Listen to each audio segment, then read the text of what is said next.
नमस्कार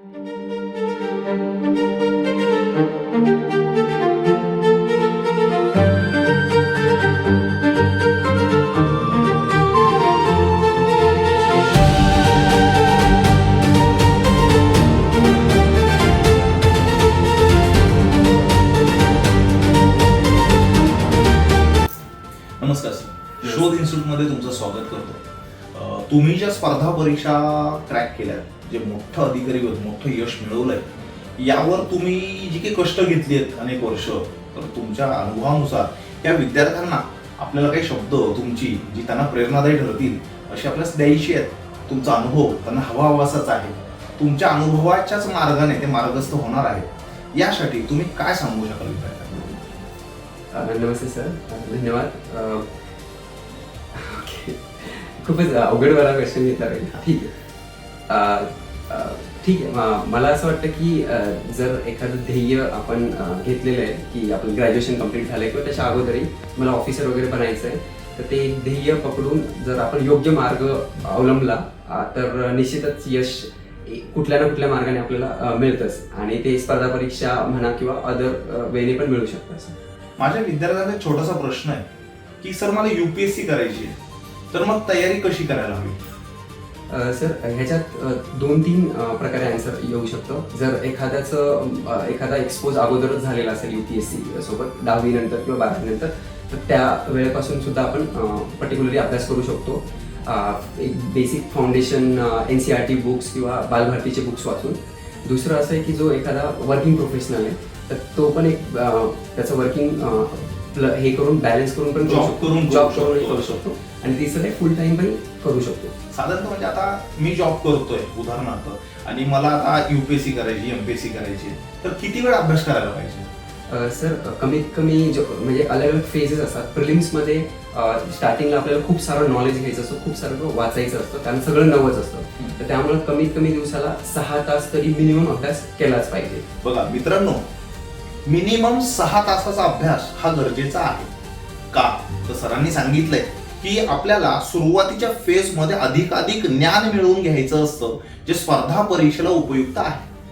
त्यानंतर हे मिळालेलं ज्ञान केवळ रिव्हिजन साठी येतं. बरोबर सर? Yes sir, yes. फक्त त्याच्या रिव्हिजन केलं तरी पण हे पुढे चालू शकतं. स्टार्टिंगला खूप थोडेसे कष्ट सांगू शकतो आपण, पण नंतर मग ते काय एकदा second revision, third revision would be very very easy. एकदा आपण तिकडे कष्ट घेतले म्हणजे फक्त मग त्याची रिव्हिजन केली की होऊन जातं. NCERT पुस्तकं वाचली पाहिजे असं मी ऐकतोय की मुलांनाही तोच प्रश्न असतो की NCERT ची पुस्तकं युपीएससी साठी करायची. सर, त्याचा कसं युटिलायझेशन करायचं, कसा वापर होतो? मला असं वाटतं की एक बेसिक फाउंडेशन कुठल्याही स्पर्धा परीक्षेचं असतं. युपीएससी किंवा एमपीएससी राज्यसेवेचं जर म्हटलं तर एक तर बालभारतीचे पुस्तक वाचू शकता किंवा NCERT जे थोड्या हायर दर्जाचे मानले जातात. का याचा अर्थ काय? कारण गव्हर्नमेंट एक्झाम आपण देतोय आणि गव्हर्नमेंटला जर पेपर सेट करायचा आहे, तर ते गव्हर्नमेंटच्या पुस्तकातून जास्त प्रोबॅबिलिटी आहे. आणि आपण सबसिक्वेंट इयरमध्ये PYQ जरी बघितले तर ते NCERT किंवा बालभारतीच्या पुस्तकातून डायरेक्ट क्वेश्चन पण येण्याची संभावना जास्त असते. म्हणजेच हा प्रश्न मार्गी लागेल मुलांचा की सर स्टेट बोर्डच वाचली पाहिजेत का? हो, तुमचा प्रश्न NCERTच वाचली पाहिजेत का? हा प्रश्न मार्गी लागतोय बघा, की तुम्ही कुठलीही वाचा, काही हरकत नाही, कुठलेही वाचा. फक्त हे that is not the whole and sole source. त्याच्या व्यतिरिक्त पण वाचायचं आहे आपल्याला. भरपूर सगळं हा आहे त्याचं. ते फक्त एक ॲज अ फाउंडेशन वर्क होऊन जातं. काही सब्जेक्टमध्ये ते जसं जॉग्राफी सब्जेक्ट आहे, त्याच्यामध्ये NCERT वुड सफाईस. फक्त NCERT जरी केलं तरी होऊ शकतं, आपलं काही इश्यू नाही. बट काही असे विषय आहेत जे मेन स्पेसिफिक आहे, जसं इंटरनल सिक्युरिटी आहे किंवा गव्हर्नन्स आहे, इथिक्स आहे. ह्या सब्जेक्टमध्ये आपल्याला NCERT व्यतिरिक्त पण वाचावं लागतं, आणि ऑप्शनल सब्जेक्टमध्ये पण. बरोबर. एक प्रश्न मला विद्यार्थ्याचा मागे आलेला की sir psychology, sociology, ethics, integrity असे काही अवघड विषय जे आम्ही शाळेत केले नाही, ती विषय इथे आम्हाला घ्यायची गरज आहे का? सर, GS4 हे कंपल्सरीच असतं. इथिक्स तो तर घेणार न घेण्याचा प्रश्नच नाही, तो करावाच लागणार आहे. आणि सोपा विषय नीतिमत्ता ज्याला म्हणतो आपण, ते अनफॉर्च्युनेटली की तो आपल्याला ते गव्हर्नन्स याच्यामध्ये टाकावं लागते. नीतिमत्ता ही घरातून किंवा शाळेतूनच शिकवलेली असते, पण एनिवेज तर त्यांनी ते तशा केस स्टडीज म्हणा ते GS4 मध्ये आहे. टॉकिंग अबाउट सोशिओलॉजी किंवा सायकोलॉजी हे वैयक्तिक विषयाचे पार्ट बनतात, आणि ते ह्युमॅनिटीजमध्ये असतात. ते इझी आहे, खूप इझी सब्जेक्ट आहे. मोस्ट ऑफ दी जे सायन्स बॅकग्राऊंडची मुलं असतात ज्यांचं ह्युमॅनिटी नसतं ते सुद्धा मुलं 80-90% मुलं हेच सोपे सोपे विषय घेतात. सोशॉलॉजी, TSR, सायकोलॉजी वगैरे खूप इंटरेस्टिंग आहे आणि आपण ज्या सोसायटीमध्ये राहतो त्या सोसायटीशीच निगडीत येते विषय. म्हणून त्यामध्ये मार्क्स चांगले मिळतील मुलांना.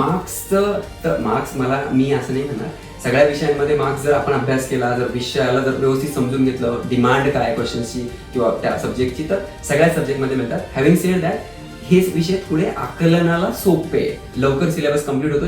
3-4 महिन्यात जर आपण अर्धा दिवस जरी म्हणजे ऑप्शनला ठेवला तर तो कम्प्लीट होऊ शकतो 3-4 महिन्यात. सर आता तुम्ही एक्झाम क्रॅक केली आहे, तुमचं एवढं सगळं ऐकून मुलांना एक छोटा प्रश्न पडलाय बघा. सर तुम्ही इंग्रजी मीडियम मध्ये शिकलात की मराठी मीडियम मध्ये, आणि मला तयारी करायची आहे, मी मराठी मीडियमचा आहे, मी पास होईल का, मला लँग्वेज म्हणजे भाषा ही अडेल का, तर मत काय तुमच्यावरती? मला असं वाटतं की भाषा कधीच बॅरियर नसतं कुठली एक्झाम क्लिअर करण्यासाठी. कुठल्याही एका भाषेवर आपलं प्रभुत्व म्हणण्यापेक्षा एक बेसिक मिनिमम तेवढं पाहिजे. आता माझं शिक्षण तर 10वी पर्यंत मराठी माध्यमातूनच झालेलं आहे, 4थी पर्यंत जिल्हा परिषदेतून आणि नंतर प्रायव्हेट मराठी हायस्कूलमधून. तर आणि मी नंतर मग इंजिनिअरिंग केलं, जे की इंग्लिशमध्ये होतं पण मग ते टेक्निकल होतं पूर्ण. त्यानंतर जे आहे की मी UPSCचं जे हे घेतलं ते पूर्णच्या पूर्ण इंग्लिश माध्यमातूनच केलं. खूप अडचणी येतात स्टार्टिंगला, पण 80% मुलं हे इंग्रजी माध्यमातूनच देतात, तर त्याचा काही इश्यू नाही आहे. म्हणजे भाषा हे माध्यम उरतच नाही, ज्या तुमच्याकडे ज्ञान येऊन जातं सगळं. राईट. ते लिहिण्यासाठी मराठी भाषेत मांडा किंवा इंग्रजीमध्ये मांडा, ती मांडण्याची एक व्यवस्था आणि पद्धती कळली की मार्क यायला सुरू होतात. असं एक कुठलीही भाषा चूज करा, एक भले इंग्रजी करायची इंग्रजी करा, आणि घाबरण्याची अजिबात गरज नाही. 2-3 महिन्यात सतत न्यूजपेपर वाचले, त्यातले कठीण शब्द, फ्रेजेस, नवीन गव्हर्नमेंट फ्रेजेस ते एक साईडला लिहून ठेवले, तर तेच 300-400 मोजके शब्द असतात इंग्रजीत, आणि तेच बार बार रिपीट होत असतात. त्यामुळे घाबरण्याची गरज नाही.